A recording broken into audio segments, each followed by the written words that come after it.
right, ladies and gentlemen, welcome back to the Next Deal podcast. This is Vince Hall. With me, as always, is Justin Dawsey. What up, Justin? What's up, guys? And we have a special guest here today, Derek Dombeck. Derek, how you doing today, man? I'm doing great. This show is going to be a lot of fun. I can already tell from the pre-show. Yep. The pre-show is awesome. Pre-show is awesome. So, guys, Derek has been in real estate 15 plus years. He's a family man. He's married. He's got 3 kids. He's hosting a cruise. We got to talk about that later for real estate investors, which is pretty cool. He has a private money lender, over 1,000 transactions in that, 300 plus real estate transactions as well. So this dude is pretty awesome, and it's going to be exciting to get into this. I guess first question, Derek, 15 plus years in real estate. I'm doing the math here. You came in right before the 2007 crash. So let's just start there. Yeah. Let's just stab me with a knife right away and talk about the best part of my life. I started in 2003 and did build up a pretty good sized portfolio in the first few years of our career. And end of 2006, 2007, it crashed, and I was right in the middle of it. Ultimately, we had built our entire business on bank financing. And when that happened, we quickly realized we had zero control over our business, and we lost damn near everything. We didn't lose our personal house, but we lost everything else. And it was the biggest blessing I've ever had in my life. After so let's go years down the road, I didn't feel like a blessing at the time, but now I look back at it, it was a blessing. We'll get more into this, but I love that you said that. That is one of my favorite things to see from business owners when they understand that, like, even though shit can go bad and what seems to be really bad in the moment, I'm sure you learned a ton from that experience on how to do things better. And looking at it as a blessing is absolutely huge. And that's helped me through all kinds of stuff that we've gone through over the years of bad decisions or market changes or, whatever it is. So what's kind of given you the ability to think that way, would you say? Well, now after going through, first of all, I'll back up to that point in time. Yeah. I wasn't going to quit. So we had to learn how to get creative. We had to learn how to actually talk to people, which is a huge problem today. And another thing that I am passionate about is teaching people how to actually negotiate properly and interact with people properly. But I had to learn all of that very quickly. I was fortunate in that I still had a good job, and I hadn't left my job yet. That would have been much, much worse. But I was able to rebuild, start taking on business partners when I needed to, and got passionate about learning how to control and take down real estate deals using every alternative possible, right? Subject tos and seller financing and lease options and leases and all these strategies. But ideally, it's how I stack these strategies together. Like buying a property subject to, it's kind of a buzzword now. Everybody's getting excited about it. Yep. That's not creative. That's just another way to finance a deal. What's creative is how you take that seller's problem in this example and solve their problem without taking advantage of them. So I've done deals in the past where, just real quick story, I bought a house from a woman. Her name was Jan. We took over her first mortgage subject to. She carried back seller financed second position note at 0% financing. She needed 10 grand up front, which I gave her, but I don't like using my own money because it's against my religion. So I brought in a financial friend who had a small IRA, gave him a 6% rate of return, interest only, quarterly payments with 10% of the equity on the back end when we sold it in the future. And then we lease optioned it to the end user. So after 2.5 years, everybody got paid out when the property sold. So I stacked about 6 different strategies in that creative solution. Right. Yeah. That's what I some serious that's real what I estate learned how to do. ingenuity. Yeah. That is, yeah. And that was a boring one. But that's what I love doing, and that's what I'm passionate about now, and teaching people how to do that. Yeah, absolutely. Absolutely. So, I did a little bit of research on you. You got to do that on the podcast. And your Did you kids are find the grown, mugshot? right? Did you find What's the that? mugshot, Vince? Did you find my mugshot or not? I didn't want to bring that up. Maybe we can get that on the end. So your three kids, they're grown, correct?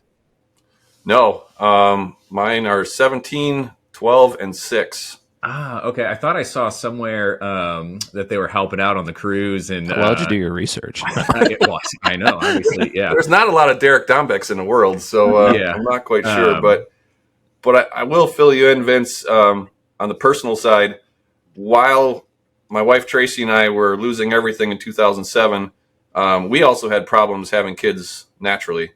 So my oldest was she was in vitro, so she's genetically ours, and she was born pre real estate devastation. Then we were in the middle of the devastation when we were also in the middle of adopting my son Robbie from China.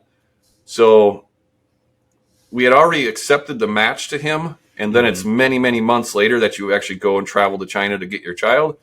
Well, I had to come up with about $35,000 that I didn't have, and I was not bankable. So my first use of private money in my entire history was to pay for the adoption of my son. Wow. Oh, wow.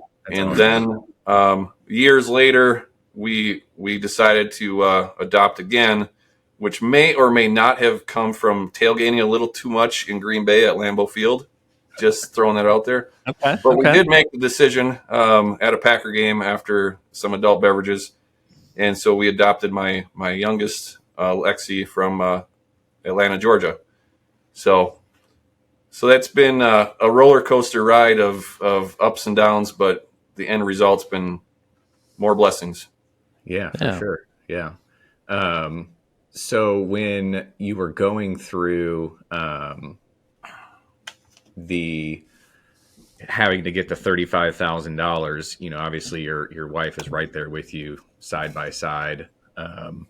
Like, what did you guys do to lean on each other? And, I know we talk family on this podcast usually towards the end, but it's just something that's kind of like, I always love to kind of hear, how spouses, how they lean on each other, how they hold each other and care for each other during these types of situations. I mean, if I was being 100% honest, it was, I don't know why she did.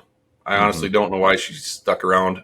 She's been by my side for 21 and a half years now, married, and about 25 total. But there was plenty of reasons for us to quit. Just the financial stress of the real estate market crashing should have made most people quit. Yeah.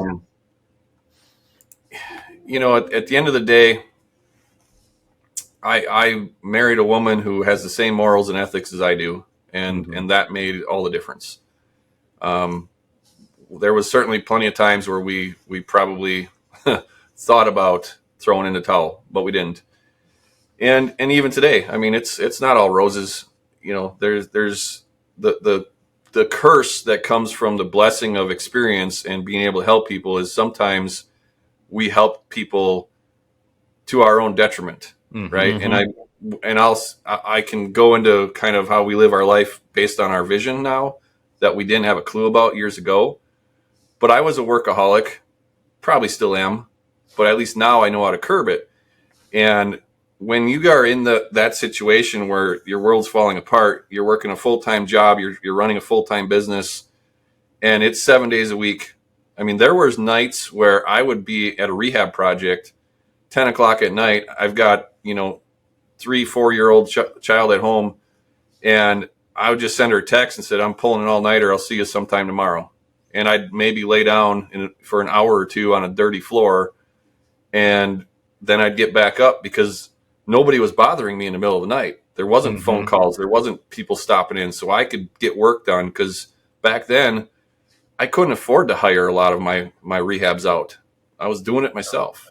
Yeah, Yeah. I can totally relate to that. I just recently, having to tell my wife like it was 4 a.m. and I'm getting up. She's like, "What are you doing?" And I was like, "I'm going to go work on the property." Like, there's nobody there. It's I can put in a Quiet. podcast. It's quiet. There's no kids. Like, and I remember same thing like laying on a paint tarp, or like a canvas paint tarp, so it Mm-hmm. wasn't on the dirty plywood floor, and taking a nap. But yeah, like there's there's things that we just have to do sometimes, to get things done. So I can totally relate to that feeling that you had during that time Well, for sure. and Vince, that is exactly what it was a feeling. It wasn't necessarily a reality. And this is Hmm. what we've learned over years. I sat in a mastermind with my peers, and my wife was just bawling her eyes out because I was getting challenged by my peers as I'm saying all these things that most of us, and I would say a lot of times it's men, and not always, but a lot of times it's us men saying, we're the providers. We've got to do all these things for our family. When in Hmm. fact, all our family wants is time with us. Yeah. So what we say we're doing for our family, we're doing to our family. And so at that particular mastermind, my peers all challenged me. They said, okay, it's time for you to set office hours and stick to them.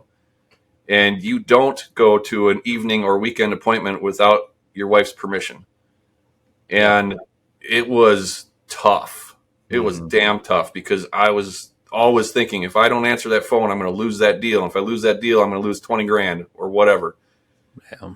And the actual reality of it was my business improved because Yep. when you're accessible 24/7 and everybody expects you to respond to them immediately, like the society we live in today, it diminishes your value. When you Hmm. set office hours and you're like, sorry, I'm done by 5, weekends are off limits, you conform your schedule to me. Just like if I was a banker or a lawyer, Right. I got office hours You got your time. Yeah. And and that's, I got my family back. I've yeah. got that time with my kids, and I'm not telling my kids to shush because dad's on the phone, right? Yeah. That's not Hmm. fair to them. So it definitely was a kick in the ass, and something as simple as that you would think we all should recognize. I would say most of us, probably 99% of us entrepreneurs, don't recognize. No, So we don't, and it's such an important thing for an entrepreneur to recognize and realize that it's like the because I had a similar problem where I would focus so much on like I have to grow this, I have to grow this, I have to build this, I have to do this, I have to make sure I'm available all the time for everybody, and then I'm missing things for my kids, and missing, for me, I've got 3 kids. Vinny is 5 because he's wild, but you only get so much time with them, and I had a similar kind of scenario, like you said, it was at a mastermind, and the way we grew up is my dad was an entrepreneur, and it was pretty similar where it was like he was the only person in his business. He was the one that ran everything, sold everything, built everything, installed everything, like all that. And, we missed a lot of stuff with him growing up. And our goal was to not be like that. And I think for us, you said that was important too, is once you kind of set those office hours or that time when you are available, your business grows because you're also, while you're doing that, delegating stuff that you probably shouldn't have been doing in the first place, right? You're spending way less time on menial work that you can, outsource to a VA or hire somebody on to do transaction coordinating or whatever the situation is. But having the ability to do that is really what I know has helped us scale to where we're at. And I'm sure you probably credit some of where you're at to being able to do that as well. 100%. And being a confirmed control freak, I didn't want to Mm-hmm. give anything up. I didn't think anyone could do it as good as me. And Yep. quite frankly, not a lot of people can do it as good as I do, but they don't need to. If they do it 80% as well as I do, and it gets me my time back, I can grow the business if I choose. But Yep. it's hard getting over some of those mindset issues. And then the debilitating beliefs, and this was just one for myself. I live in central Wisconsin area, and around here everybody knows me, and I've been leading RIA meetings and sponsoring every location in Wisconsin for years. And, so everyone knows me in Wisconsin. But as I started getting more of a national presence, again, you start having these beliefs, these debilitating beliefs. So why would anybody want to come and spend time with me? I'm just a former construction worker from the middle of nowhere, Wisconsin. Right. And we start beating ourselves down. And that's when I said earlier, the loss of everything in 2007 was a blessing, is because I finally embraced that my experiences can help people. And if I don't share my stories and I don't share my experience, then I'm harming other people that I could be helping. And I flipped that mindset around, and now I love jumping on shows like this for absolutely no other reason than to just share my message and get to know more people and expand my network. Yeah. Yeah. Getting over that imposter syndrome. Vinny and I were literally talking about that earlier today of, we just started this podcast a little over a month ago, right? Like, I've been doing business for 6 years now. Vince has worked with us for a couple of years, and it's something both of us still struggle with sometimes, where it's like, well, who wants to listen to this? We're just talking about real estate stuff, but we see the stats on the back end too of being a month in and, seeing the downloads grow every single week, the views grow every single week, people reaching out, asking questions, things like that. So, for you, I know you had like the 2007, you think that's a big indicator of what helped you kind of like start getting over that imposter syndrome and like realizing what your value is to the world out there? No, not even close. Okay. It was many years later. All right, cool. Let's talk about it. I really, until about 6 years ago, when I started going to my first masterminds, I was still a closet investor for a long time. I mean, I would go to seminars and I got to expand my network and know people, but I really, truly didn't embrace what a true mastermind, because I want to define mastermind. Most people are using that as a buzzword to sell a seminar. And if it's one person at the front of the room talking and everybody else listening, that's not a mastermind. That's a seminar. That's a seminar. Yep. To me, a mastermind is everybody is giving input and feedback, and it's a true circle of advisors to each other. Yep. And so I started one, and then I joined one around the same time, and subsequently since then, mine has grown to where now I lead 3 groups that meet twice a year on a national level. And in fact, I just got back from Aruba 2 days ago, and we hosted one there for the last week. What's it called? Thought you looked like you had a little sun there. Yeah, I got a little. I'm a redneck anyways, but I got a little more. So, there you go. So our mastermind is called the REI Circle of Trust, and the way we do ours, we actually rent a house and we all stay together for several days. There's a maximum of 20 people, which is 10 business units maximum. And the secret sauce is not a big secret. It's the fact that we are all together 24/7, and you cannot escape like you would if you're in a mastermind setting that's at a hotel. Yeah. There's weird things that happen. There's goofy things that happen. There's sad things that happen. But you've got the session time where everybody's got a allotted amount of time to focus specifically on them. But it's all the side conversations and the coffee in the morning, poker games at night, sitting on the beach, sitting in a hot tub. That is where our groups become very close very quickly. But what I learned was about living your life by your personal vision first, and then building your business to fit within your vision for your personal life. That is when the imposter syndrome started to disappear. And that is when I started to embrace what I was keeping from the rest of the world, which was all the shit I went through and coming out on the other side, right? And that's what we're passionate about now. Everything now is under what we call Generations of Wealth. That's kind of our global platform. And the Generations of Wealth is really my mentors and the people I learned from pass this information on to me, and I want to pass this information on to the next generation, and I want to build it for my kids and not squander it. And it's not financial. I could make a lot more money than I do if I wanted to work 7 days a week. Right. But for the last 3 summers, I've taken 6-week trips with my family. And, I don't hardly even interact with my staff during that time, right? Like, to me, generations of wealth is the time that we have here, not the money. Certainly money helps. I'm not going to downplay that. Money doesn't hurt. Yeah. But I don't need to have $100 million a year to live a pretty fantastic life in the middle of nowhere, Wisconsin. Yeah. Right? Oh, yeah.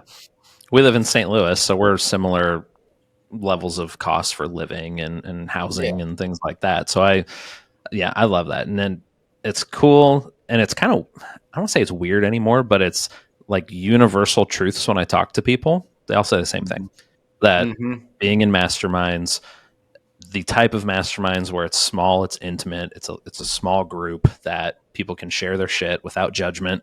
They can share their fears, what they're struggling with, what they want to do. Like that's why we're where we're at today, is we've spent a lot of money over the years to be in different masterminds. I'm in one here locally in St. Louis that we do a quarterly retreat every single year.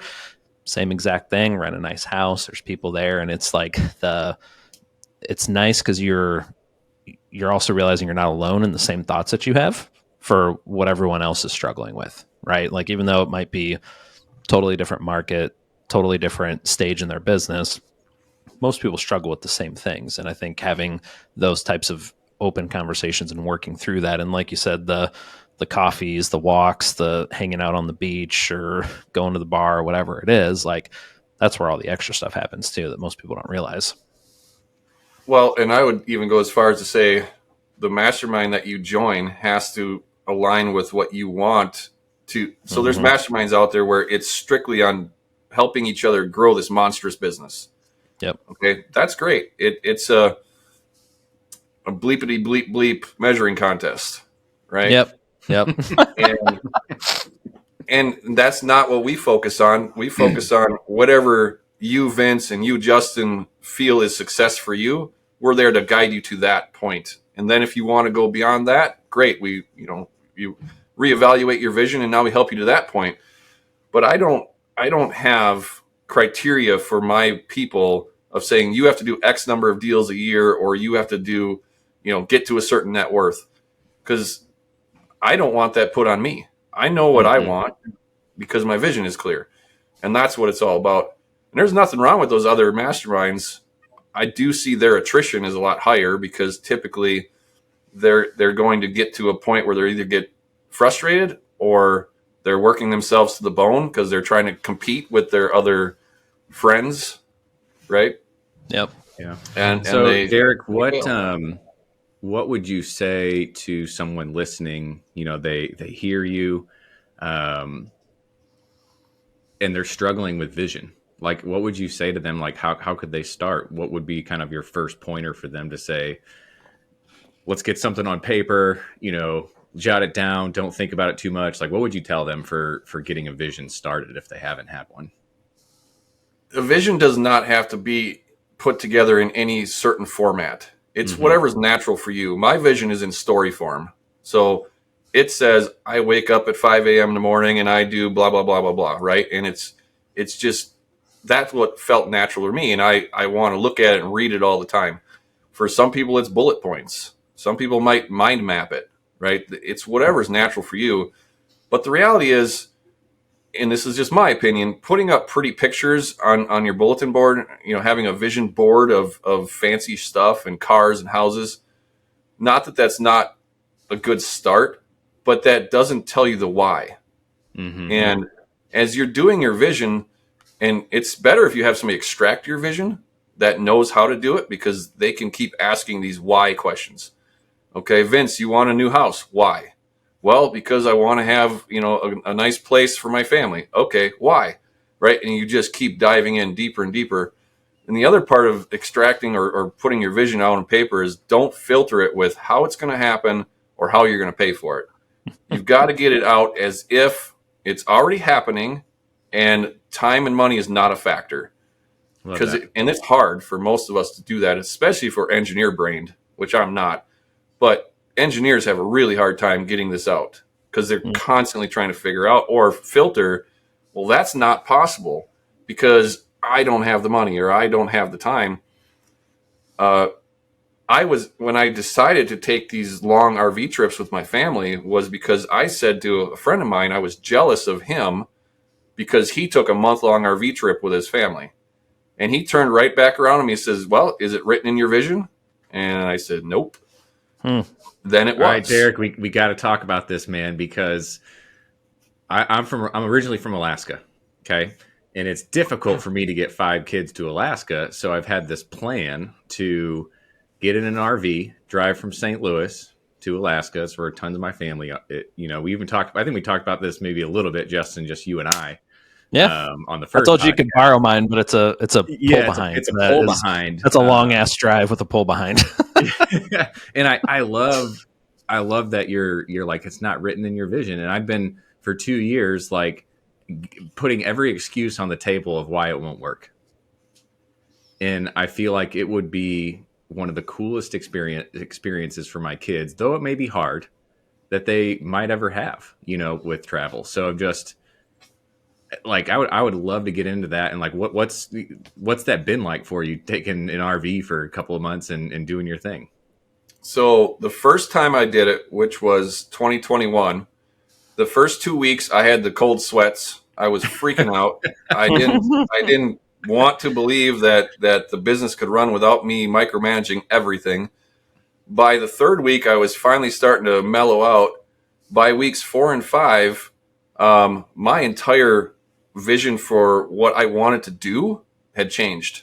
I no longer wanted to do full rehabs on properties. I backed off on the number of properties we were going to do, all that type of stuff, because I was really loving just hanging out with my family and being able to do what we were doing.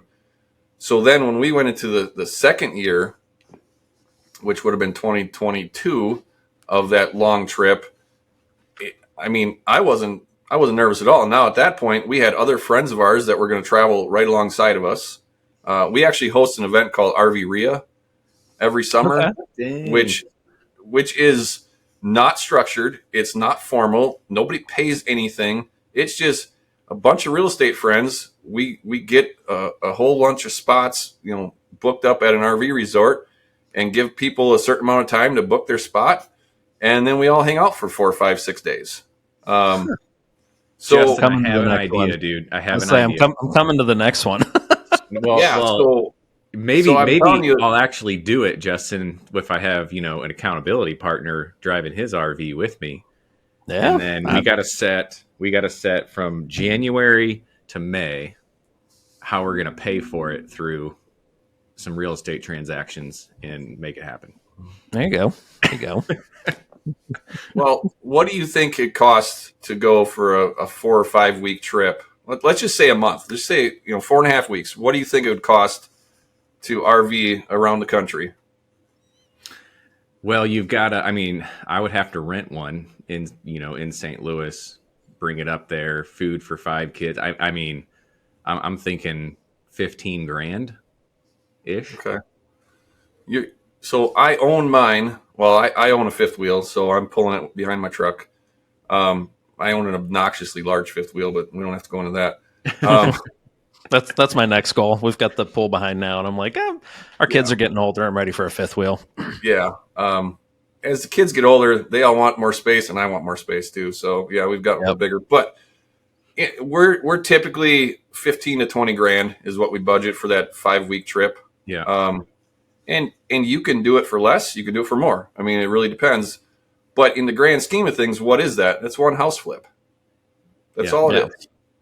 Yep. And so that's where I would get your head, Vince. And you already said that we got to figure out how we're going to pay for it. But you don't also necessarily have to pay for it all at once. Yeah. True. Yeah. So. And you said, Vince, you said one thing too about you always put the thoughts in your head of why it won't work.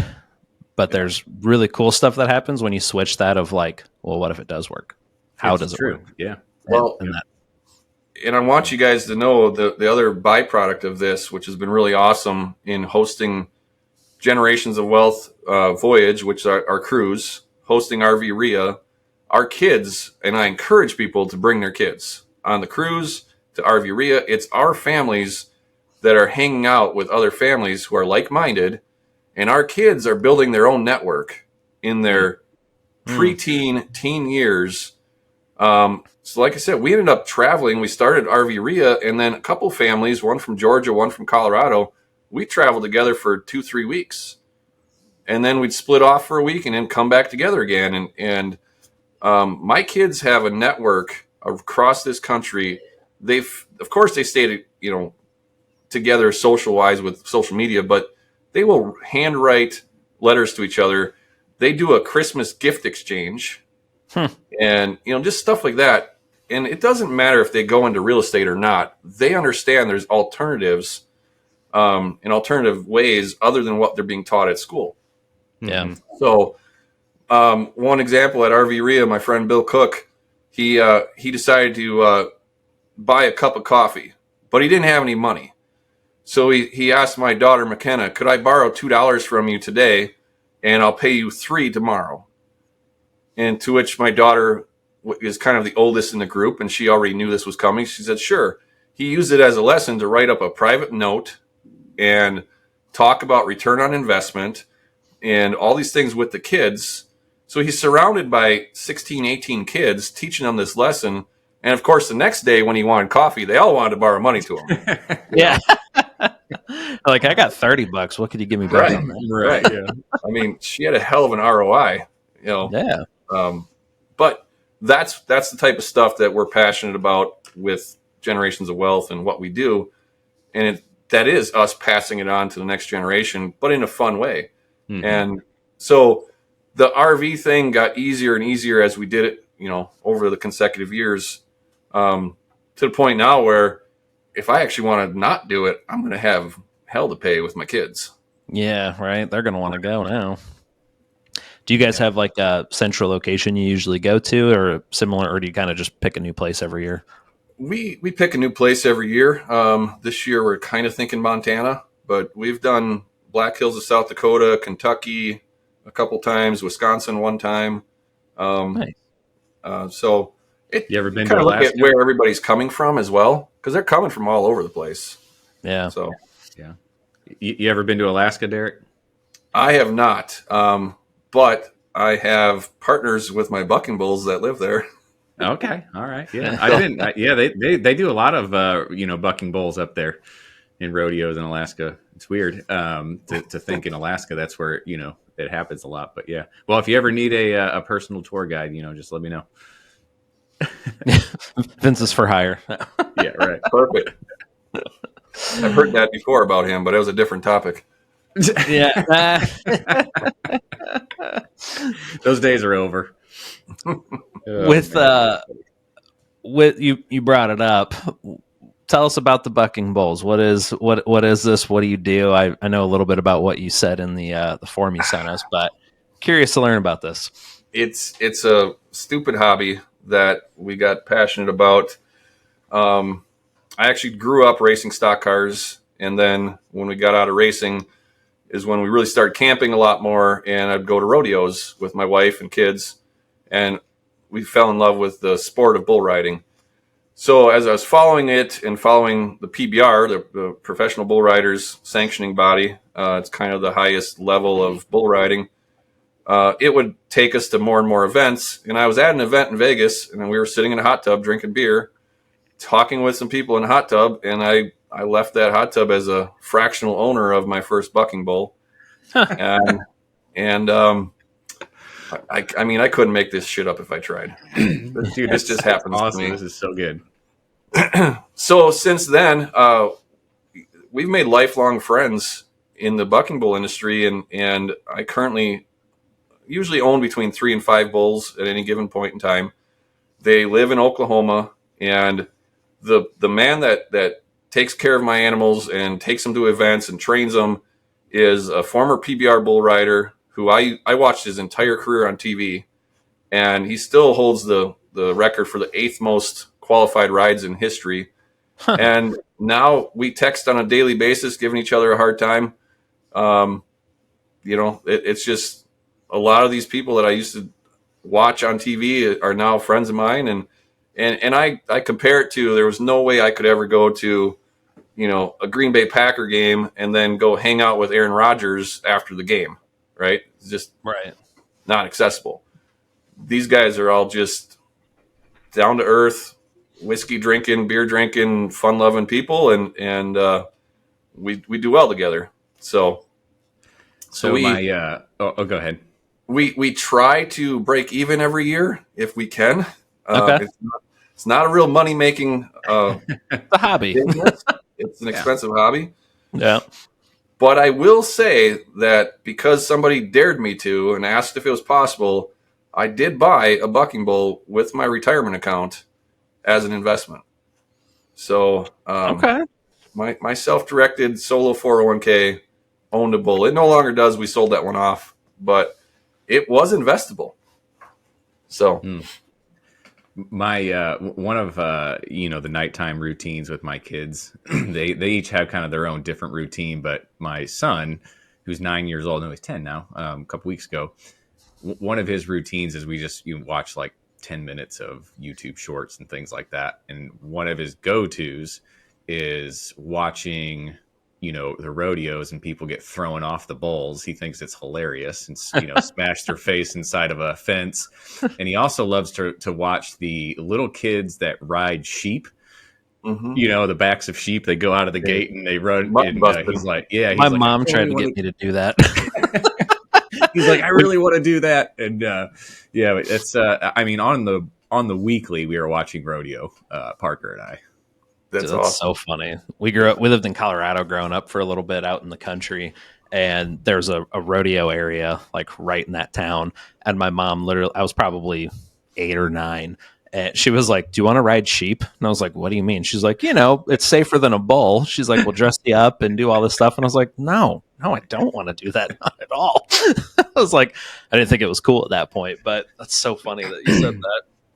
Yeah, well, I may or may not have had my youngest daughter on a sheep this summer, and she had a face full of dirt, and it wasn't all dirt. Did you get it on video? So, hey, it was fun though. She had a good time. She giggled. Being an owner of these competition bulls, you ever ridden one, or are you strictly there to just watch and let them compete with the people that want to get injured? My mind still tells me that I could ride a bull. I've not been on a live bull. I've ridden mechanical bulls quite a lot in my younger days. If I go to the ranch and my wife is not with me, and LJ says, "You want to get on a bull?" I probably still would do it.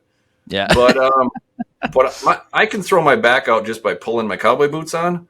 So there's a very good chance I'm going to be in traction for a few weeks after that. That's fair. But I'm an adrenaline junkie, so I'm looking forward to my daughter's 18th birthday next year, just so I have somebody to go skydiving with me, because I haven't been able to skydive for years. And she's all Justin need to hang out on some paragliding, or not sorry, that's the wrong term. What is it? Paramotoring, paragliding, similar. But that would be awesome.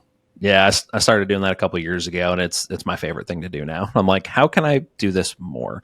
And it's cold in the winter, and it kind of sucks to go fly at the moment because you're not enclosed in anything. But I got to come to St. Louis in a couple of weeks. I might have to come early, but it's a little chilly right now. Yeah, a little chilly, but hit me up when you're here though. Or be happy to grab coffee or lunch or dinner or something like that.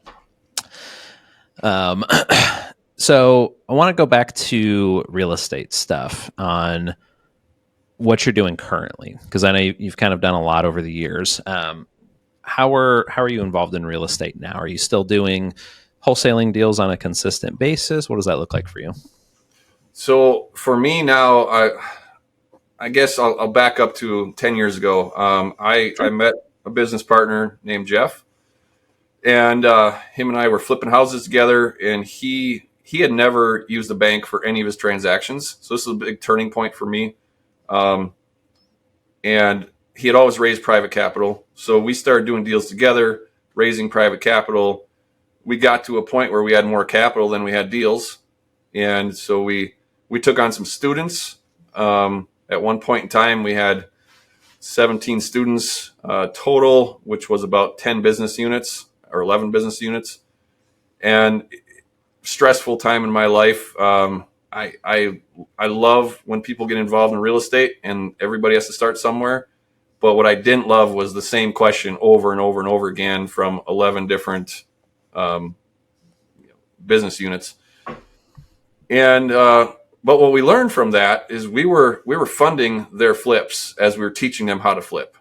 And we're like, we really like this funding side of it, but we don't want to mentor people through house flipping. So we kept doing that, and intentionally we were training our future borrowers, right? We taught them how to flip houses, so now we're comfortable lending them money after they're done with our mentorship. Yeah. So organically, our lending business just grew over time, and we got to a point about 5 years ago where it just all of a sudden mushroom cloud, like it got huge for us, right? Not necessarily huge in comparison to a national hard money lender, but huge for us. And it tested our systems. It tested us. We had to take on staff. And we got over that period of time, right? Growth is not always great if it's uncontrolled. And in the lending space, you either have too much money and not enough loans, or too many loan applications and not enough money. It never seems to balance out. So you're on this constant teeter-totter of excitement and then shit, and then excitement and then shit, right? Yeah. So we're around a 25 to 30 million a year lending operation, and which is kind of been a nice sweet spot. I am a lot more passionate about deals, and I'm a deal junkie. I like the acquisition side. So I'm getting less and less involved in the lending side of our business. And currently I'm finally seeing the opportunities I've been waiting for a long time. We've always bought and sold properties. We've wholesaled, we rehab certain properties, we kind of cherry pick. But I'm finally now seeing the creative possibilities are becoming much more much more doable. So currently I've got 6 properties under contract pending closings to buy, and likely another one today. And out of those 6, only one is a cash purchase. The other ones are all structured with terms, much like I said quite a while ago. Some of them are sub 2s, some have seller carrybacks. They've got different layers to them. Yeah. And that's my focus moving forward. I'm in acquisition mode now, and we'll sell some off. Like the one property under contract right now, I'm giving the guy his full asking price, full retail for the property. Would you guys ever pay anybody full retail today in this market? It'd have to be a very unique circumstance. Yeah. Okay. So if somebody gets their price, what do I need to get to make that deal make sense? Say it again. If somebody gets what they want, which is their full price, what do I have to get to make that deal make sense for both parties? What do I get to name if he gets to name the price? The terms. I get terms. To name the terms, okay. Right? Yeah. Okay. I couldn't let you guys think about it any longer because it's not that long of a show. So, sure. Dang. but so I get to name the terms, and I said, well, the only way these terms make sense for us, we have to be able to cash flow the property, and you got to take payments over time, which of course was a much longer conversation. Yeah. So he wanted $125,000 for the property. It's worth $125,000, and it needs about $30,000 worth of love, 20 to 30. And it's a duplex. It'll cash flow in central Wisconsin. So we are buying it for $125,000 at 0 down and 0% interest, with payments on that property. I'm taking over his first loan sub 2, and that comes with a $206 a month payment. And then I'm making a $300 a month payment to him. So I'm in it for $506 a month. Okay. I don't want to do the rehab to this property, and I don't want to manage an upper and lower duplex. They're not my avatar. Yeah. So I go to somebody in my network and I say, I'm going to sell you this property for $10,000 more than I'm paying for it. I want that $10,000 up front in cash, but I'm going to give you terms at 7% interest with a 5-year balloon. I have a 10-year balloon on my deal. Okay. Okay. So he still has cash flow. I'm giving him better than bank rates. Right. Yep. We make a spread every month of about $360. No work. And he gets the property. He does the work. He gets cash flow. He gets the depreciation. But I'm in a deal with nothing out of my pocket. Put some today money in our pocket, and we got residual coming in mailbox money for the future. Right? Yep. So That's go ahead. I can pay people full retail or close to it. I mean, this is an extreme example, but I can pay people, and most of our competition, they don't have a clue how to do that. They use a big damn hammer. It's a cash offer. That's all they can offer. If that doesn't work, there's no deal. Well, and I'm glad you're talking about this too, because this is an area that's newer for me that I'm learning right now too, is like how to be creative with stuff and have deals work. Because there's a big like push from a lot of investors that we talk to is like, well, you just can't get favorable deals anymore because interest rates are too high, properties don't cash flow. And the thing that I've always liked about real estate is like, if you're creative, there is ways to do it. There's ways to still make money, right? Like whether if it's creative finance type stuff, I've got know some people that are like switching more from long-term rentals to mid-term rentals in the meantime where it makes sense and things like that to help increase cash flow and stuff like that. But really being creative with it, and it's kind of one of those things where no matter what from what I've seen anyway, you've been in this a lot longer than I have, but no matter where you are in the market cycle, there's typically a way to make money in real estate, and that's hard to find in other industries. Yeah, and I've been looking forward to this. Again, we're going back to the blessing of 2007. I can see the end of the movie. I know what happens in the end already to a certain degree, that most people that started post 2012, after the foreclosures were all sold off, and it's been an increasing market, they're freaking out. I mean, how many people 30 years old and younger think that anything above 5% interest rates is the end of the world? Yeah. Right? Most of them. Most of them. To me, I mean, my first investment property was, I think I paid 9% mortgage rates, and it came down, went back up. But I can make money if the mortgage rates are 12% at the banks all day long, because that's when my strategies really come into play. We've got one under contract right now. It's a sub 2, a VA loan at 2.25%. So I can turn around and sell that property on a wraparound mortgage or a land contract or a lease option, whichever I choose. But I can put homeowners in that property cheaper than what they can get at the bank, and I make a really nice spread. Going back to that property right now that you're doing $506 a month out, it's costing you right now. For people who are new to this, that are new to creative offers, sub to different financing type deals, how do you, I know there's different scenarios based on the property and the situation, but when you're going to that appointment or running numbers and you're making the offer to the person, how are you presenting that to somebody, like a creative type deal, instead of just saying like, here's my cash offer? Because I think that's something that most people don't really understand or realize, like there's a way you have to do that. I'm curious to kind of hear like what your process is when you're bringing that conversation up. Yeah, it's almost like I tipped you off to do this and I didn't. I do put on trainings and I teach people, not the creative side of it. I teach people how to actually talk to people. Okay. That's funny. Yeah. No, you didn't tip me off. No, it's a social interaction. Everyone looks at negotiating and says, well, somebody has to win, somebody has to lose, which is not true. Couldn't be any further from the truth.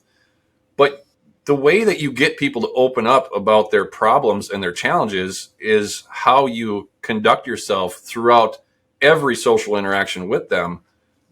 And so I get people talking about what, like in this guy's case, where he's giving me zero down and 0% interest.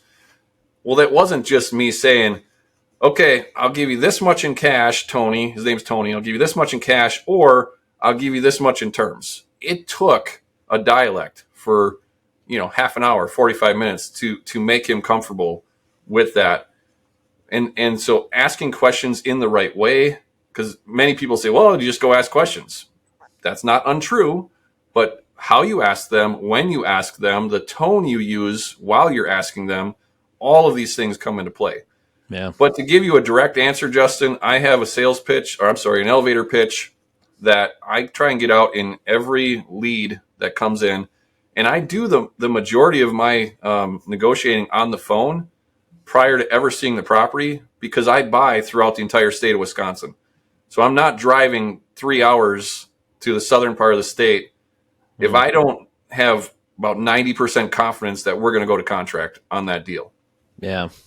So within the first 5 minutes of every lead that I talk to, I say something along these lines. Vince, we buy houses in several different ways. All cash is typically going to be our lowest offer. It's not a problem, but if that offer doesn't fit you, we could take a look at buying your property by taking over payments if you have debt. If you don't have debt, we can make payments to you over time. Or in some cases, we just lease the properties and we can buy it later using what's called an option. That usually works out really well if you're a landlord and we're trying to offset some capital gains for a while. I tell you all this, Vince, just so you know, I'm going to ask you some questions that most people wouldn't. And is that okay with you? And Vince says yes. I have just asked for permission to ask any damn question I want. Yep. And they're not going to get upset with me because now they know I'm trying to solve their problem. And even if 40 minutes later we're still on the phone and then they're not willing to tell me something, I revert back and I say, hey, Vince, remember at the beginning of the conversation, I told you we have several different ways we can help you. That's why I'm asking this question. It's not to be nosy. And then that takes Vince down. He's like, oh, yeah, okay. Yep, this is what's going on. My uncle slept with my mom and now the mortgage isn't getting paid and whatever, fill in the blanks, right? Yep. That's actually a true story. I've had that one. But That's wild. but it's amazing what they'll tell you. And you let them talk.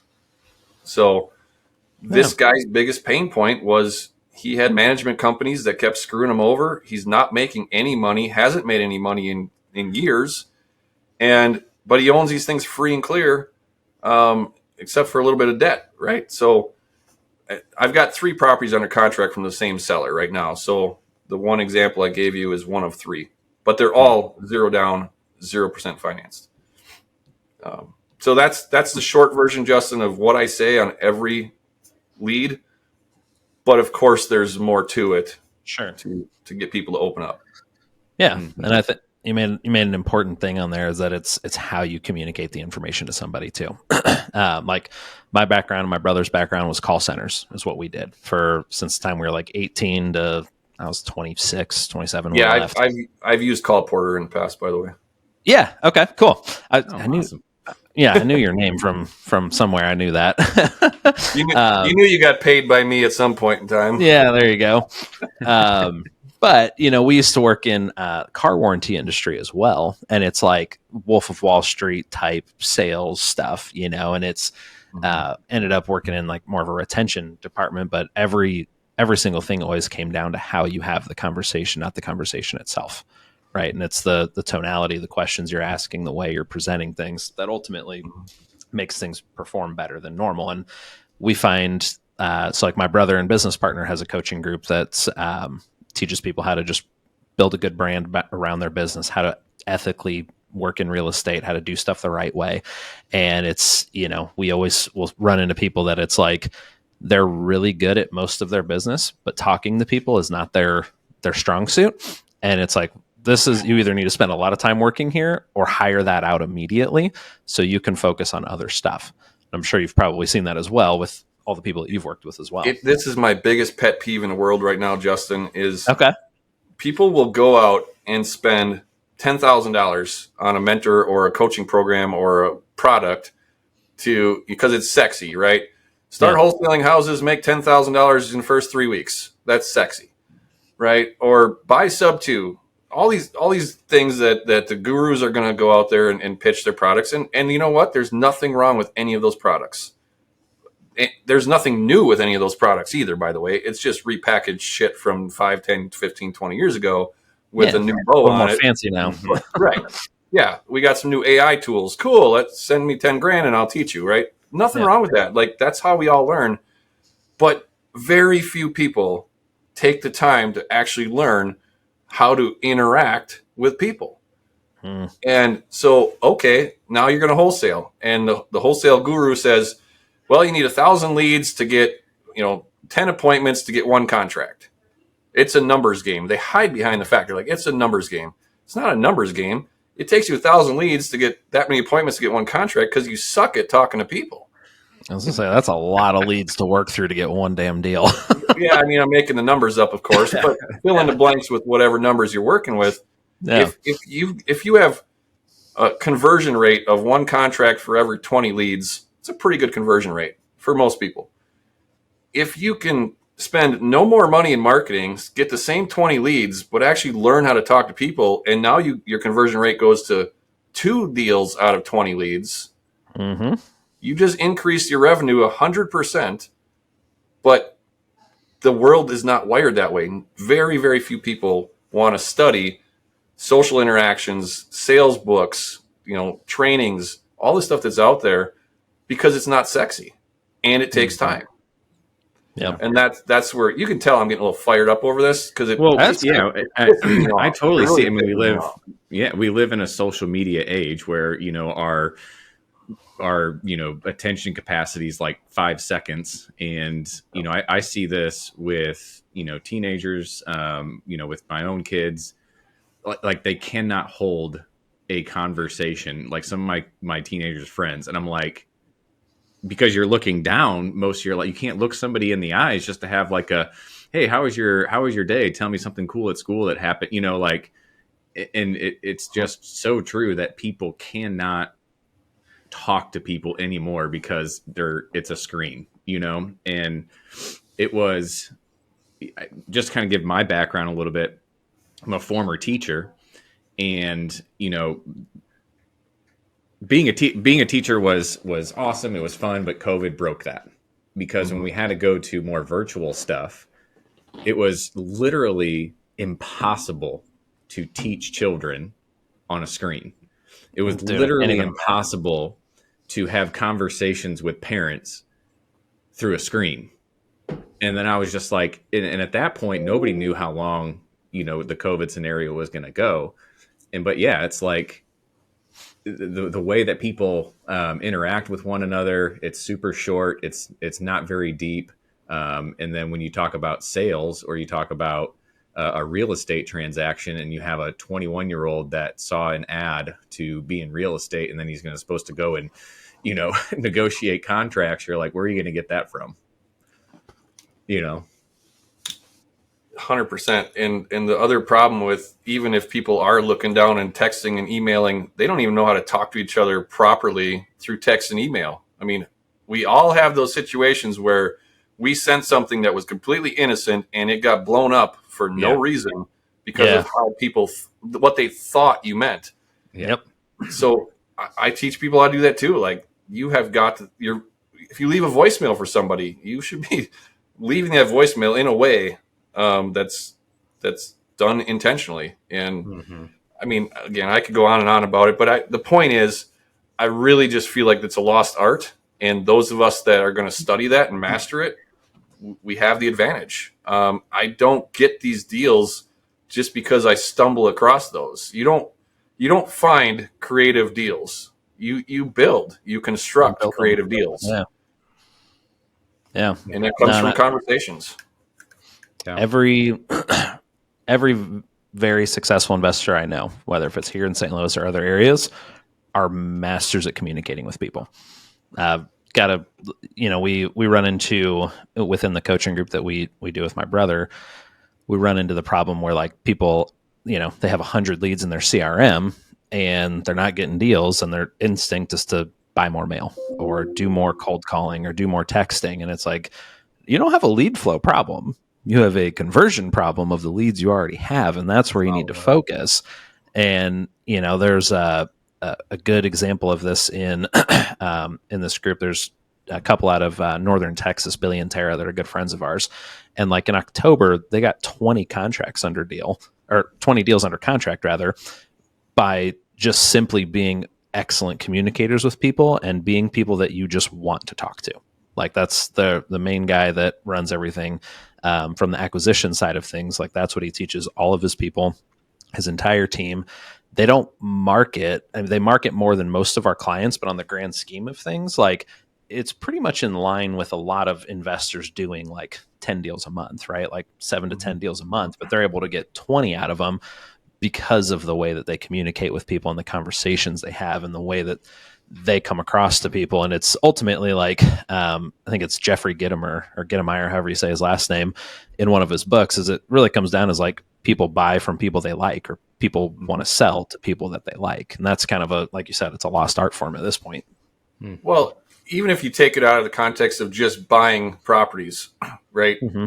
Yes, you can run a successful business doing it virtually. You can do it all through email and text. You can get deals. But now you've got to take those deals and you're going to have to go raise money. You're going to have to get contractors, real estate agents, buyers, all the other aspects. And that's where you have to have the social, the ability to interact socially, because you can't do all of that with the keyboard. It just isn't possible. At least I don't believe it's possible. So I know people that are great at getting deals. I mean, they'll get 10 deals a month, 20 deals a month, and they can never keep contractors around. Why do you think that is? Because they don't know how to, they're assholes and they don't know how to socially interact properly. But it's always the contractor's fault. And then they keep running through multiple contractors. Like, I think the pattern's on the other side. I mean, a lot of times it is the contractor's fault. No, just kidding. Well, as a former contractor, I disagree. But no, the reality is it all comes down to, this is a people business. And one way, shape, or form, you are going to be dealing with people, or you're not going to be in business. Yeah. Yep. Couldn't agree more. With switching gears a little bit, you mentioned a little bit about like going to get lending and funds for deals, right? Like I told you earlier, that was kind of a bottleneck for us for a little while. So with your lending, are you doing private money or is it hard money? How does that usually work?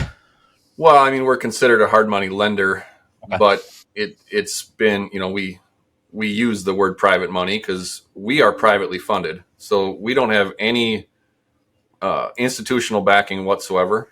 Got it. When we have challenges, and yes, it happens. Not every loan goes perfect.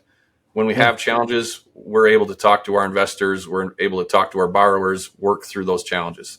And that's been, the bread and butter for us over all these years is we're real people that our clients can talk to if and when they need to. We don't sell our loans off like most hard money lenders, at least on a national level. They're just white labeling stuff and they're selling it to hedge funds.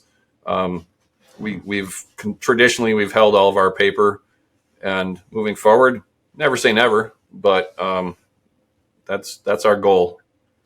Okay.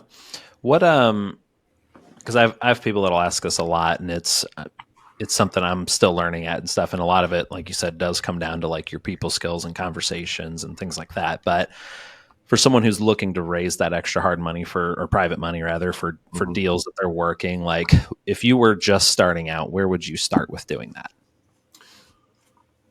So I would say do not prejudge anybody that you think you're going to talk to, meaning don't just look for the high net worth individuals and expect that that's where you're going to find your private money.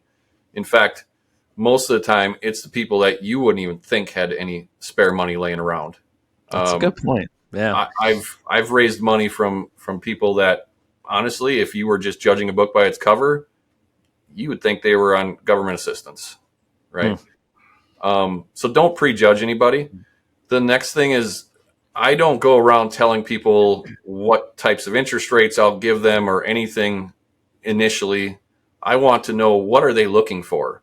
I'd say, Vince, if you could pick your investment and your rate of return, what would make you happy? Mm-hmm. And you may come back and tell me 5%.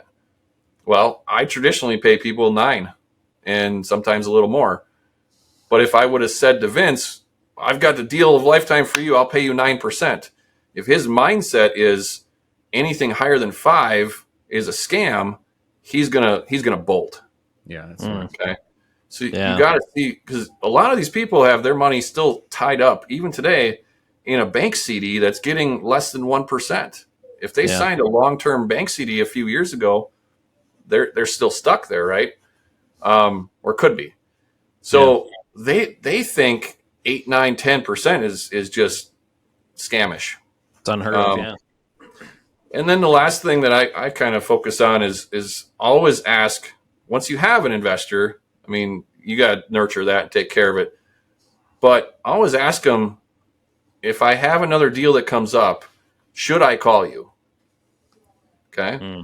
Because I had one guy who started out as just a $68,000 lender on one deal, and he truly doesn't know what they have exactly. I mean, his wife handles all of their financial stuff. So he would always say, well, I got to talk to Beth. Like, okay. Well, if I get another deal, should I call you? He says, yeah, give me a call. A couple months goes by, get another deal, call him up. There's another 120. Started with 68. Now I got another 120, and I still have the 68 out, right?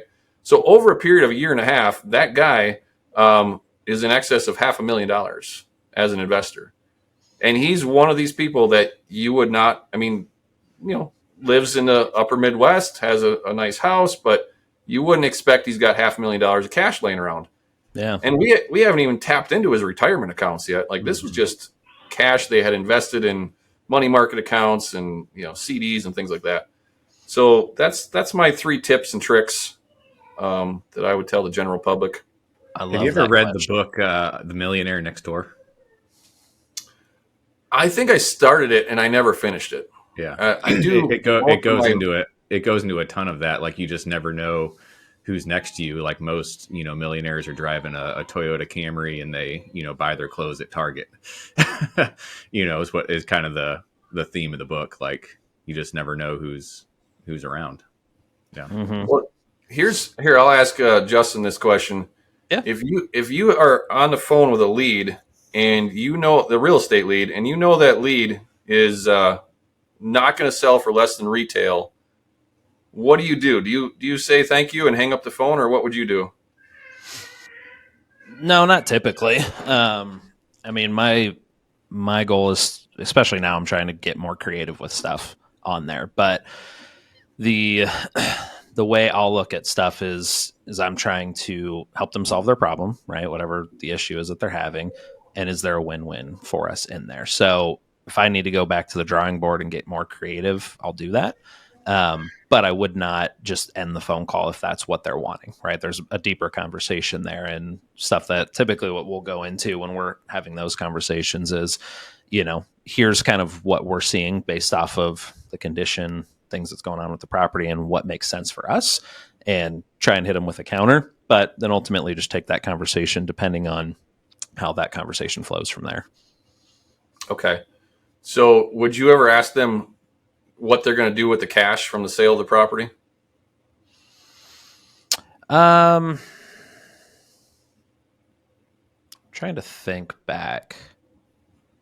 I think we have in the past, just depending on their personal situation as we're chatting with them. If there's certain things that they're wanting to do, or, we'll get like inklings of, maybe they're behind on debt or whatever. There's times where we'll definitely ask them. Okay. So what I encourage people to do now, especially if this lead has got 99% chance of never coming to fruition for you to buy the property, you flip the script on the direction you're taking a conversation.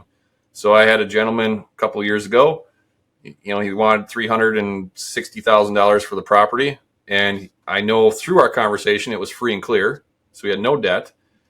And I turned and I said, well, remember I told you that we make our cash offers? Well, our cash is all backed by private investors.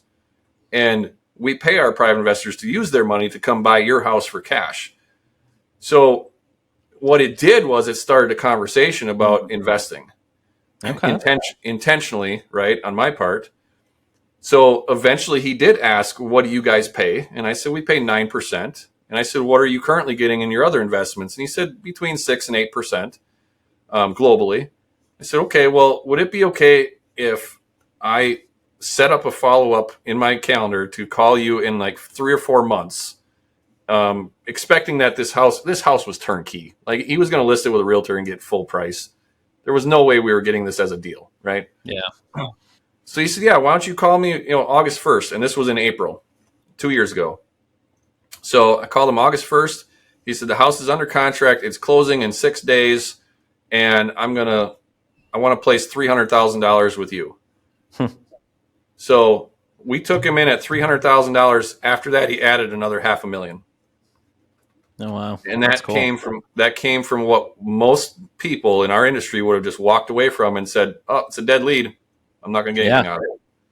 Right. No, that's a great point. That's a very easy thing to forget about, because we've had that happen once, I think, in Baton Rouge where we market, and it was like they brought it up, right? It wasn't something that we initiated. So that's a good reminder to do that as well, especially when you're chatting with people.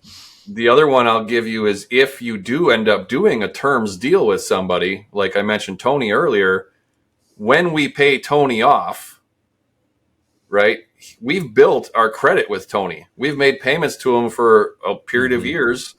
When we pay him the chunk that we've been paying him at 0% interest, might you think he'd be interested in investing with us at, I don't know, say 5% interest or 9 or whatever, right? So we have converted people that we bought properties from on terms into private investors as well. That's smart. I'm going to use that. I like that. That's awesome. Yep. I really liked the thing that you said a few minutes back when you're talking with a lender and getting a first deal done is, can I call you when we have another deal come up? Because I think a lot of people, and I've fallen into this in the past, where it's like you're afraid to ask for more, or you're for me, it always came back to like that imposter syndrome type thing. We had a lender where it was like we had one deal out at, we still have this lender actually at 250, 240, something like that. And then another deal came up and it was like, we needed another 300. And it's like, well, I just asked them, like they just did this deal, but had we started that initial conversation and ended that way, it would have made that follow-up conversation have a little less hindrance with it. Right. And even if they said, well, I don't have any more money available, even in that initial conversation, when you say, Vince, can I call you if I have another deal? And he says, well, I don't have any other money available. Okay, Vince, do you know anybody else that might be interested? You can talk to them because we're doing a deal together, and you get referrals. So you should definitely always ask. Yep. And I like too the part you said about like treating them right?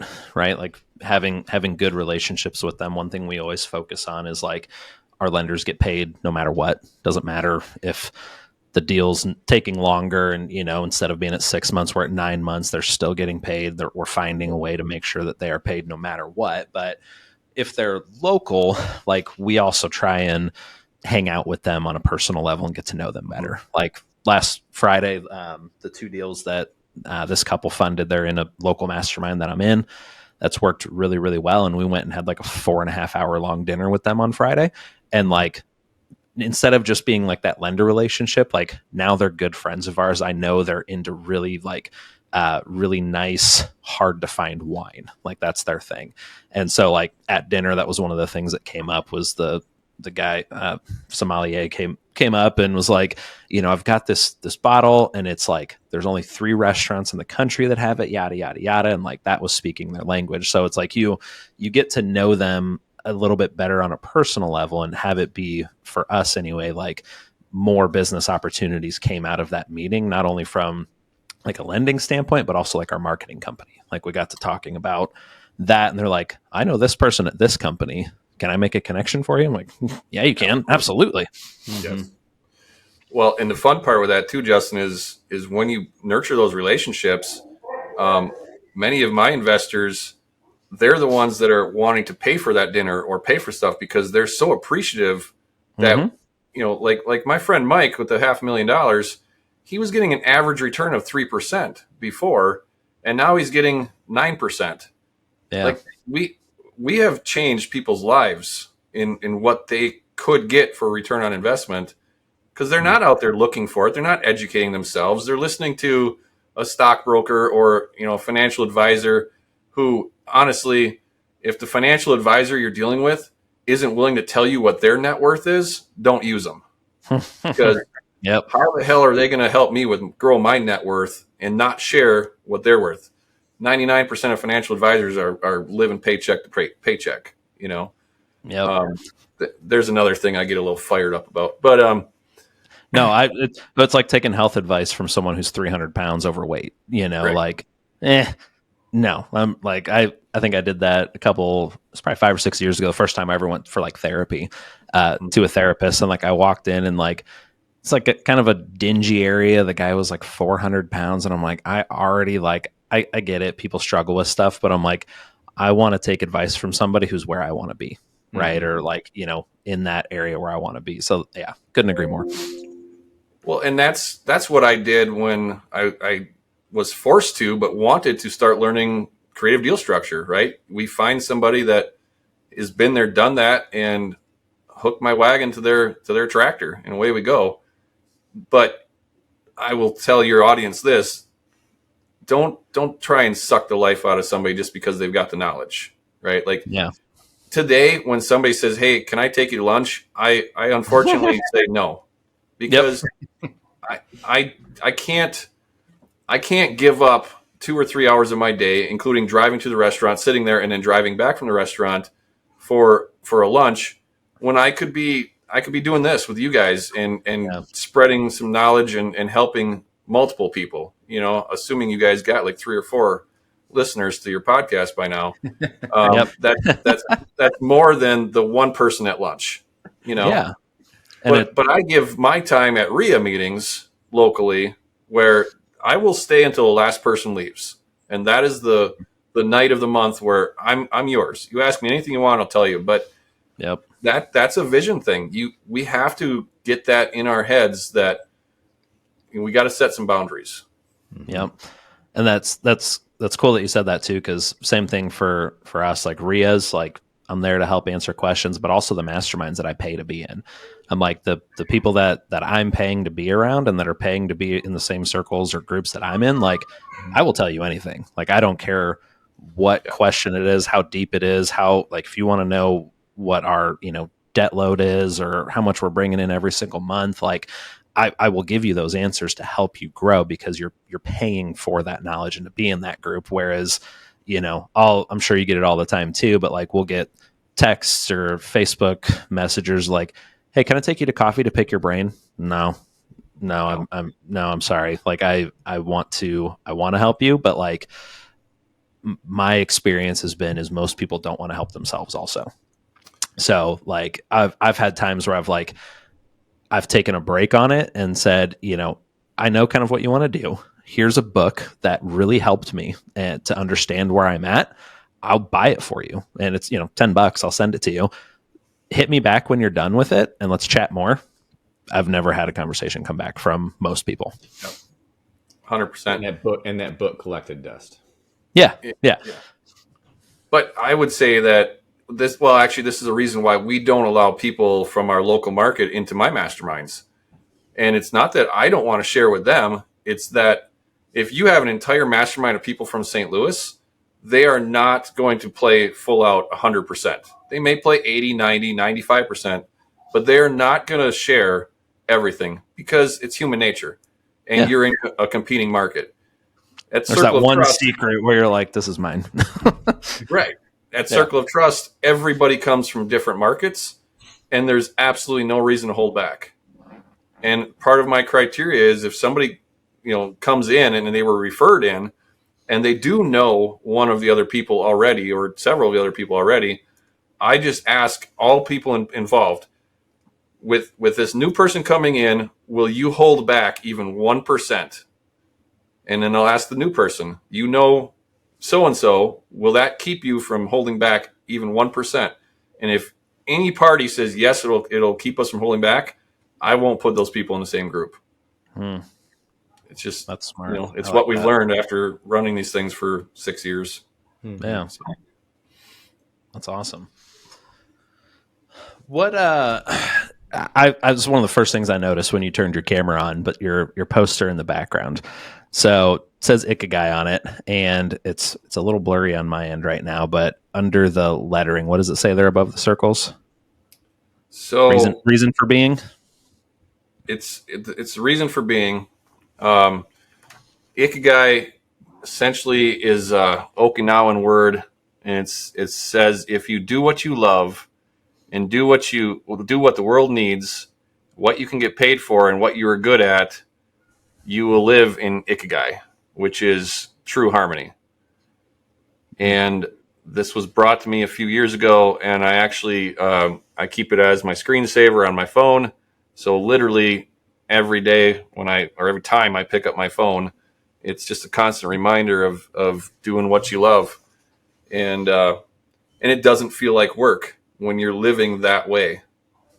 So No, it doesn't. Now I'm sharing my screen here so people can see this on YouTube. So if you're listening, go to YouTube and watch this at like the hour 22 mark. But the diagram that Derek has in the background on there looks just like this. So it's like you said, what you love, what the world needs, what you can get paid for, and what you're good at. If you can have all of that combined into one, that is like a concept for a reason for being. And this is something that's rather new to me in the last like maybe 2 months or so, that my coach Mike Kitko explained to me. But ever since seeing it, you're the first person I've seen actually have it behind them. But it's a very cool and unique way of looking at things. Of like, you mentioned the vision earlier. That's something that we work a lot on here in the mastermind that I'm in, is like, how do we achieve this?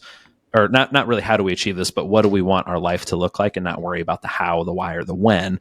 And to kind of take it back to your vision stuff, like the thing that we do is like, when you're in this Ikigai and living for this, how do you feel? Right? Like that was a big thing for us, and it kind of takes it back to our vision conversation, but like looking at your vision and putting in the feeling words, and that's what anchors that stuff deep inside of you. Of how do you feel when you wake up at 5 a.m. and you do your exercises, you get to travel for 6 weeks every single summer. Like, how does that feel? And having those in there. And then I'm sure you probably do this too, but we review that vision constantly and read it almost daily, edit it as we need to, and as things change in our life. But this is kind of a harmonious way of looking at it that I think is really cool. 100%. And your vision is a living, breathing document. It should keep it changing, and you should keep improving it. I get people that come to me that they've had massive success, and they're like, we're living our vision right now. And I'm like, okay, great. Now go rewrite your vision. And it's not to get more, it's not to get more stuff. It's now, most people think, I got the cars, I got the house, I got the vacations, I got the kids, I'm living my vision.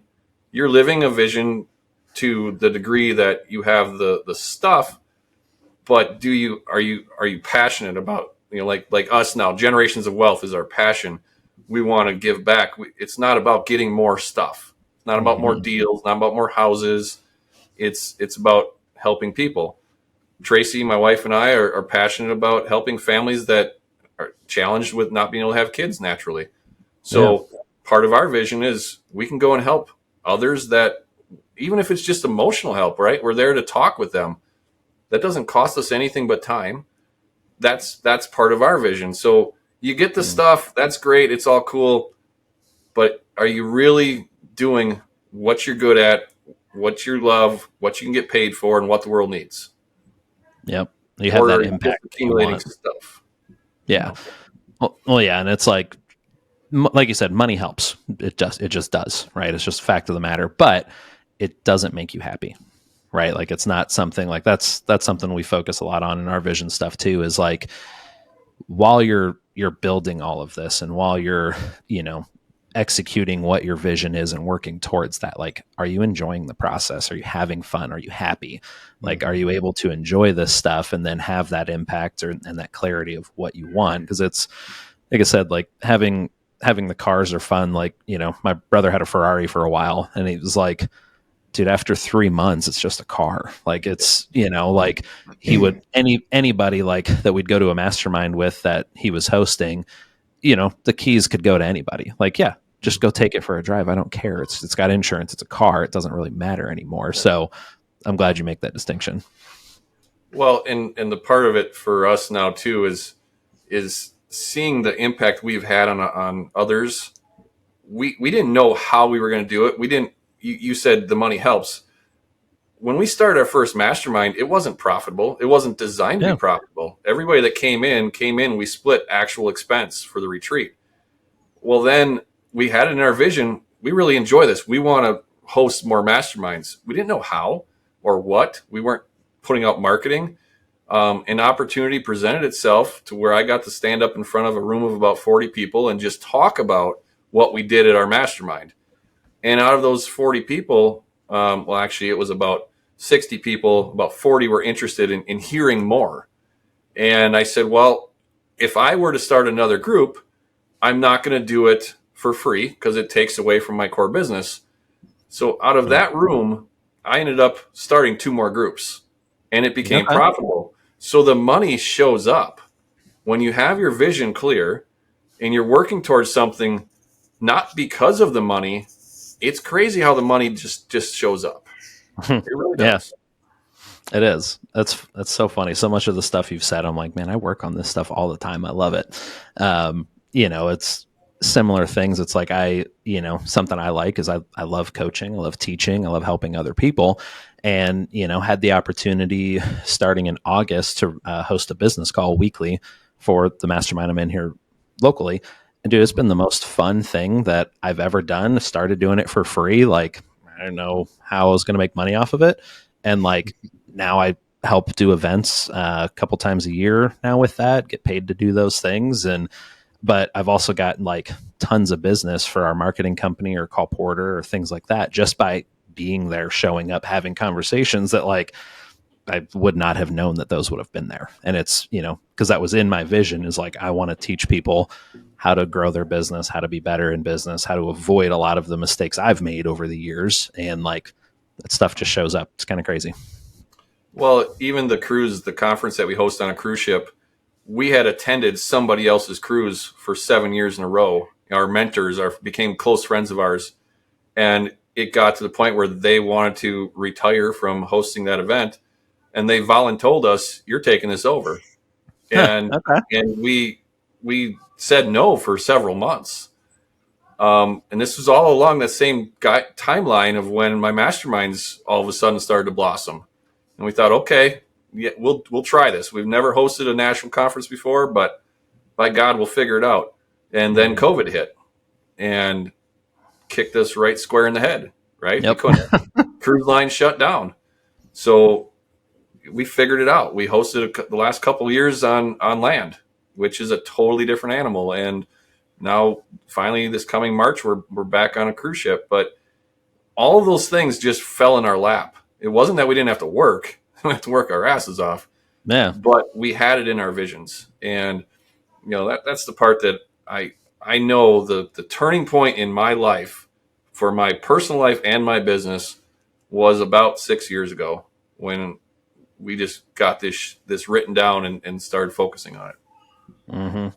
Yeah. And it's, the way I've seen it show up is like what you focus on grows, right? What you put your time and energy in. And like when, we're big into like meditating and like, thinking on this kind of stuff as well as we're reading it. And it's just the more we focus on it, the more stuff shows up, and can't explain it half the time, but it's really cool to see.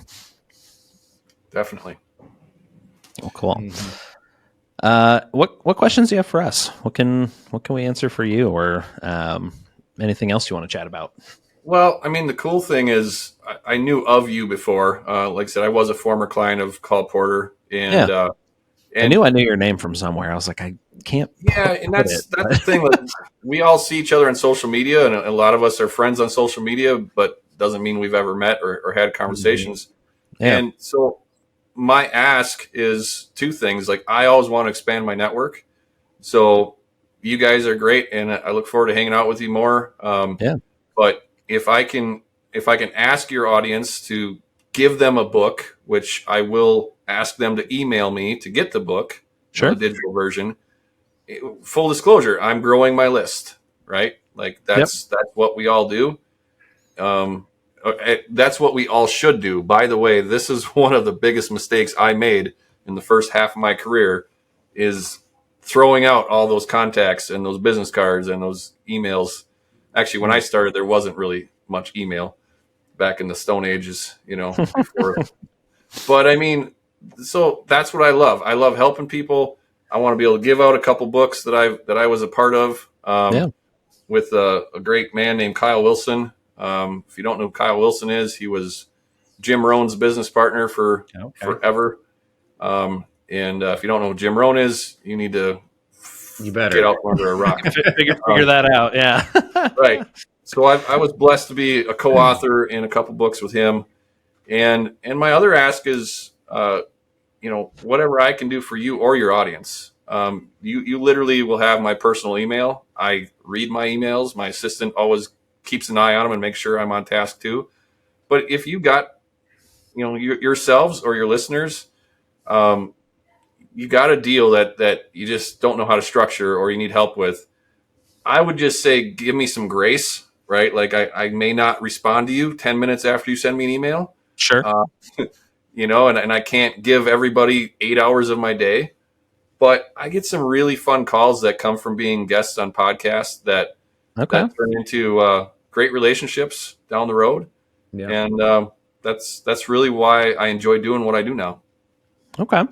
Where can people email you at to get a copy of these books? Well, to start with, the books themselves, one is called Next Level Your Life, and the other one is called The Transformational Journey. So actually, The Transformational Journey, those of you that are watching, that just came out in September. The other one came out in January. Both of them hit #1 Amazon bestsellers in like 1,000 categories, which was that's awesome. Kind of cool to say I'm a 2-time international best-selling author. Yeah.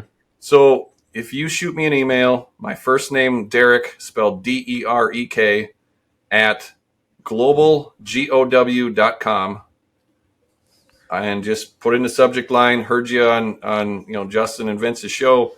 We'll send you the digital version. If you want a physical version, I'll get you a physical version, but you're gonna pay for shipping. So okay. One thing we like to do at Ballpoint and Call Porter is like send out signed books to people. So I'll hit you up when we're done, but we'll probably buy some from you if you wouldn't mind signing them, and we'll randomly give them out as gifts to people that place orders and stuff. Yeah, 100%. Awesome. And if anybody is interested in taking a look at the conference that we have going out in March on a Royal Caribbean cruise ship down to Aruba, that website is gowvoyage.com. And to give you a little sales pitch, there's no sales pitch on the cruise. Nobody is selling anything.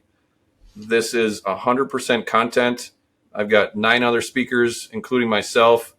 A lot of well-known people, people like Jeff Watson, Tom Barry, Bill Cook, Maria Giordano, Lindsay Jensen, Mike McCloskey, Carl Fisher. These guys, Pete Youngs, they've been around for a long time and are all doing the same thing. We have conference for half a day. The days we're at sea. The rest of the time is networking. The days we're in a port, it's just doing whatever you want to do, hanging out. Nobody's pitching anything from the stage. Mm-hmm. If you want to do business with anybody there, you've got that time to personally get to know them, have dinner with them, have lunch with them, have drinks with them, have coffee, whatever. And I very much encourage people to bring their kids. There is no additional charge for kids to be a part of the conference. So that's what it is. I mean, that's my sales pitch. That's not really a sales pitch. I love it. And we'll drop that link and your email in the episode description as well. Awesome. Yes, we'll throw those in there. It'll go out to our email lists, all that kind of stuff. So it'll go out to, 20,000 people, something like that, whatever's on our list at this point. But we'll send that out. And then Vince, any final closing remarks or anything or questions that you have as well? I'm just soaking it in. I am newer to this space, and we talk about, the Next Deal podcast. It's for me a lot of learning, a lot of soaking things in. I've got written a whole bunch of stuff down. So I was just really excited to have you on this episode, and dude, it was stellar. Like, yeah, I'm very thankful for you.